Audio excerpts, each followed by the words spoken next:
My first clairvoyant dream was when I was about 11, and it was of my grandfather's death. About 5 years old is when my first experience happened. And one evening I was walking into the kitchen. My mom was a few feet behind me. And as I crossed the threshold, this warmth just came washing over me.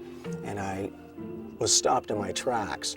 So we had the kitchen table over here, and floating above the kitchen table was Jesus the Christ, arms open wide like that, smiling at me, and he had spaceships, UFOs as we term them, you know, and I'm like, I don't have a clue what that means, but. When I was younger, it always came through dreams, and it was always about an accident.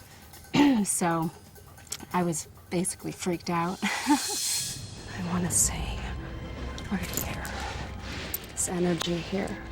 Also on medication. There's also pills in my head. I've had a drug addiction. I feel a woman.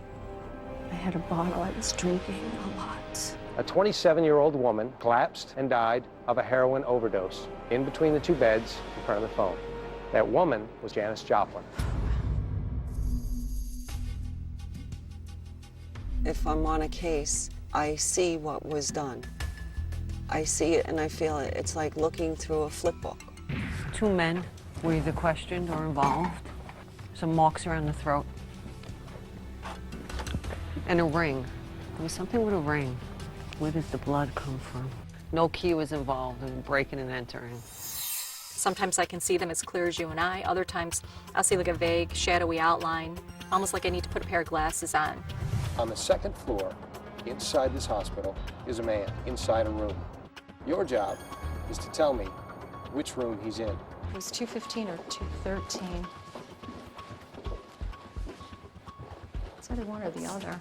Going to 215, it's like right in these two areas too. Let's take a look. Isn't it so sad? I came here first, I was gonna take this, but you know what? I kept picking up energy. That was your first choice, but you felt the pull. Usually when I meet somebody, instantly I pick up an energy, and if it's not a pleasant one, I shut it off right there and say, okay, I don't choose to know anymore at this stage. So there's a few forms. Sometimes also through automatic writing, I receive messages. Yeah. And what did you write down? I got 4 years and 4 months. So this person did 4 years and 4 months. Silvana, this is David. Big David. Nice to meet you. Tell us about your criminal past. I did time for assault with a firearm, where I did 4 years and 4 months. You did 4 years and 4 months. Whoa. I was a skeptic at one time. When my aunt told me that I had psychic abilities, I was like, come on. But then I realized that I've been using my psyche in my whole life. Are you feeling this? Are you... Yeah, I just felt it. You ready to go? Yeah, I'm pretty comfortable with my choices. Okay. I have to go with my first intuition. All right, you've said it. This is how you feel about it. You're done. Owners, please take your rightful place next to your pets. Let's see what we got here. Yeah. You got yourself a match, that's 5 points. You got yourself a match, that's 10 points. You got yourself 10 points, 2 out of 5. How do you feel? The two that I nailed, I knew I had. The others got me off. The energy I felt was a little off. It's the worst skeptics that are always the most curious, and they come up to you secretly and or quietly and ask you questions about their own lives, but they'll say, I don't believe it at all, so, but by the way, am I gonna get married, or, you know, is this a good career choice, or what have you?